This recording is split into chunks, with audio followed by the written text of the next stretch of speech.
Dear students, welcome to my channel. आज जिस topic के बारे में बात करें वो एक इम्पॉर्टेंट टॉपिक है ईएमएफटी का, that is boundary condition in electric field. तो बाउंड्री कंडीशन के लिए सबसे पहले हमारे पास जो दो इक्वेशन मैक्सवेल की है वो हमें पता होनी चाहिए, जो कि यूटिलाइज करेंगे हम इसको डिराइव करने के लिए। So the equations are the equations which will be used for the derivation of boundary condition. तो कौन सी दो इक्वेशन होती है वो? तो पहली इक्वेशन जो हम जनरली यूज करने वाले हैं यहाँ पर वो होगी हमारी line integral of E dot D L, यानी इलेक्ट्रिक फील्ड का अगर मैं सर्कुलेशन करता हूँ तो that is going to be zero. And second जो इक्वेशन हम यूटिलाइज करने वाले हैं यहाँ पर that is surface integration of D dot D S will be equal to charge enclosed, जो कि हमारा गॉस लॉ कहता है कि Q इक्वल टू क्या होता है, साई होता है। तो ये दो इक्वेशन जो है वो हम यहाँ पर यूज करने वाले हैं इलेक्ट्रिक फील्ड के अंदर। और मैग्नेटिक फील्ड की जब हम पढ़ेंगे तो वहाँ पर भी दो इक्वेशन यूज आती है। तो पहला केस जो हम ले रहे हैं यहाँ पर वो है डाइलेक्ट्रिक डाइलेक्ट्रिक, यानी दोनों मीडियम क्या है, डाइलेक्ट्रिक है। तो सबसे पहले हमें क्या करना है, एक बाउंड्री बनानी है। बाउंड्री बनाने के बाद में इस केस के लिए हम एक रेक्टेंगुलर पाथ यहाँ पर लेंगे। तो इस रेक्टेंगुलर पाथ को हम नाम दे देंगे यहाँ पर ए बी सी डी, और इसको यहाँ पर एरो मार्क कर देंगे। इसकी विड्थ हम लेंगे W और इसकी हाइट हम लेंगे H। अब ये जो हाइट है हमें इस तरह से लेट करनी है कि हाइट जो है, ये बाउंड्री जो है उस दोनों हाइट को क्या करे, सेम पार्ट में डिवाइड करे। दैट मीन्स दोनों तरफ हाइट जो होगी वो क्या रहेगी, h/2। पहली चीज़ तो ये है, ये हमारा मीडियम 1 है ऊपर वाला, और सेकंड वाला हमारा क्या कहलाएगा, मीडियम सेकंड। तो ऑब्वियस है कि यहाँ पर जो एप्सिलॉन 1 मीडियम परमिटिविटी हो जाएगी और यहाँ पर क्या हो जाएगी, एप्सिलॉन 2 हो जाएगी। अब यहाँ पर क्योंकि हम पहला के जो इक्वेशन लेंगे वो इलेक्ट्रिक फील्ड की ले रहे हैं ई डॉट डी एल, तो हम यहाँ एज्यूम करेंगे कि इलेक्ट्रिक फील्ड का एक कंपोनेंट जो टेंजेंशियल कंपोनेंट है वो हमारा हो गया E1t, जो नॉर्मल कंपोनेंट है वो हमारा हो गया E1n, और उनका जो रिजल्टेंट है उसको हम मार्क कर देंगे E1 से। सिमिलरली यहाँ पर हम देंगे E2t, यहाँ पर हम देंगे E2n, और इसका जो रिजल्टेंट है वो हमने मार्क कर दिया E2 से।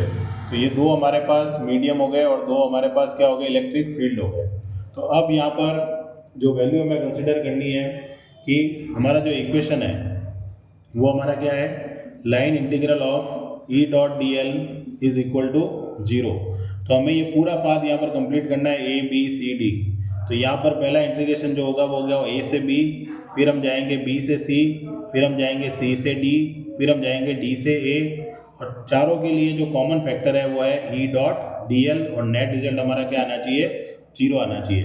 अब ध्यान से देखना है हमें, सबसे पहले हम जाएंगे ए से बी में। तो ए से बी में जब हम जा रहे हैं तो हम इस बाउंड्री के पैरेलल जा रहे हैं, तो पैरेलल जा रहे हैं, पहली कंडीशन ये हो गई। दूसरा मीडियम कौन सा है, 1 में, तो पैरेलल कंपोनेंट इलेक्ट्रिक फील्ड का इस बाउंड्री के कौन सा है, E1t है। तो हमें ध्यान केवल E पे रखना है और DL पे रखना है, इन दोनों की वैल्यू पुट करनी है हमें। तो पहला कंपोनेंट क्या हो गया, पैरेलल, जो कि हमारा है E1t। अब दोनों की डायरेक्शन देखते हैं, इसकी डायरेक्शन क्या है, लेफ्ट टू राइट है, और हम ए से बी में भी कहाँ जा रहा है, लेफ्ट टू राइट। तो पहला कंपोनेंट जो हमें लिखना है दैट विल बी ए से बी के लिए E1t। अब E1t में जब हम गए तो हमने क्या करा, कुछ डिस्प्लेसमेंट किया हमने। तो डिस्प्लेसमेंट क्या है, यहाँ पर ये यहाँ से यहाँ तक की डिस्टेंस है जो कि हमने क्या मान रखी है, W। तो E1t इंटू डेल W, जो स्मॉल सेक्शन हो गया हमारा, क्योंकि यहाँ पर DL की फॉर्म में लिखना है हमें। उसके बाद हम कहाँ जाएंगे, B से C में। तो B से C में जब जाएंगे तो हाफ सेक्शन हमारा मीडियम 1 में है और हाफ सेक्शन हमने मीडियम 2 में लेट किया हुआ है। और ये जो B से C जा रहे हैं हम, ये इस बाउंड्री के कहाँ आ रहे हैं, नॉर्मल कंपोनेंट पे आ रहे हैं। तो हम जा रहे हैं डाउनवर्ड, जबकि मीडियम 1 में जो E1n का कंपोनेंट है वो कहाँ है, अपवर्ड है। तो हम यहाँ पर क्या लगाएंगे, माइनस E1n, और ये जो हाइट हम ट्रेवल कर रहे हैं यहाँ पर, ये जो हाइट है हमारी वो क्या है, हाफ है, तो h/2 है, तो यहाँ क्या लिख देंगे, डेल h/2। ठीक है। अब हम जाएंगे यहाँ पर अदर हाफ कंपोनेंट में, ये वाला जो है, यहाँ से यहाँ तक आ गए हम, जो कि मीडियम 1 में था।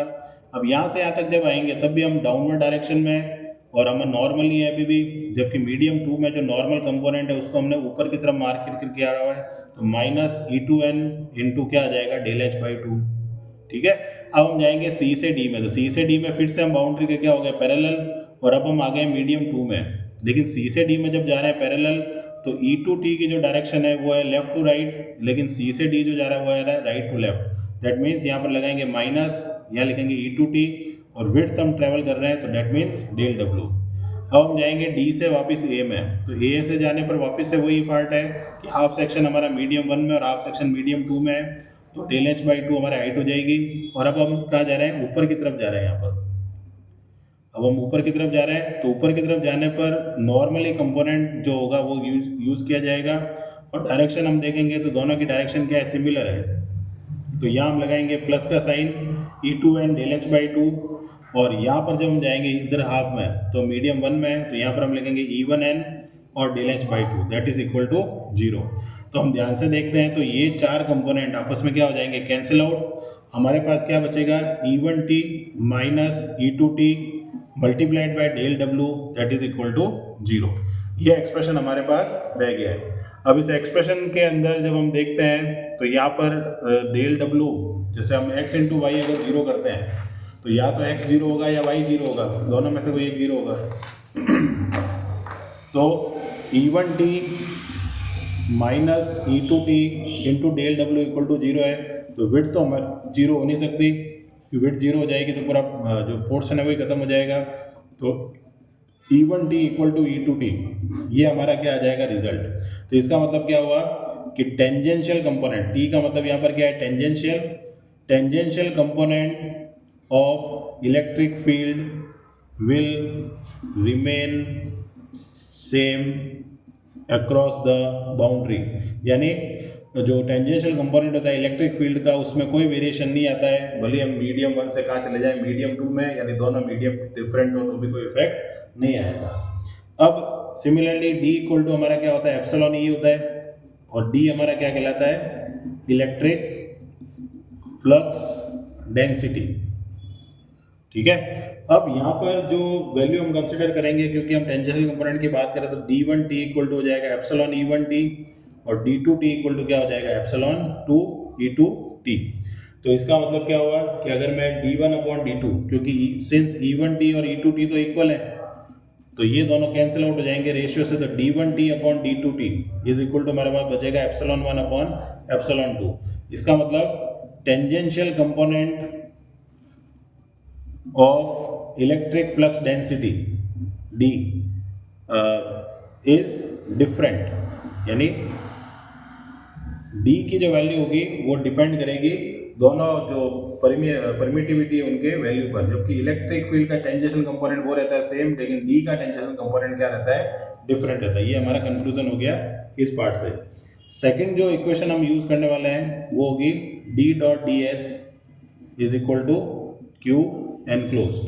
ठीक है।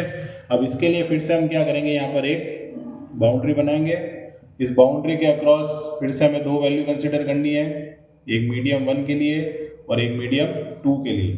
तो यहाँ हम मान लेंगे मीडियम 1 और यहाँ हम मान लेंगे मीडियम 2। यहाँ पर हम जो ऑब्जेक्ट लेंगे वो हम लेंगे सिलेंडर। ये सिलेंडर का टॉप सरफेस है, इसका एरिया हम मान लेंगे डेल S, और सिलेंडर की जो हाइट है उसको हम मान लेंगे डेल H। तो यहाँ पर हम जो पहले केस में हमने कंसीडर किया था डायग्राम में, यहाँ पर हम विड्थ को डेल W मान सकते हैं और हाइट को डेल H मान सकते हैं, ताकि हमारे कैलकुलेशन में जो हमने लिखा है उसमें कोई वेरिएशन नहीं आएगा। सिमिलरली यहाँ पर क्योंकि D की बात हो रही है, तो D के दो कंपोनेंट हमें ऐड करने पड़ेंगे मीडियम 1 और मीडियम 2 के लिए। तो D के जो दो कंपोनेंट होंगे सिमिलर होंगे, जो इलेक्ट्रिक फील्ड के लिए था D1t D1n, और रिजल्टेंट क्या हो जाएगा D1। सिमिलरली D2t D2n, और रिजल्टेंट क्या हो जाएगा D2। ठीक है। तो ये हमारा क्या हो गया, जो प्रेजेंटेशन है वो उसका हो गया। अब यहाँ पर जो वैल्यू हम लिखेंगे D dot DS equal to Q enclose, तो सिलेंड्रिकल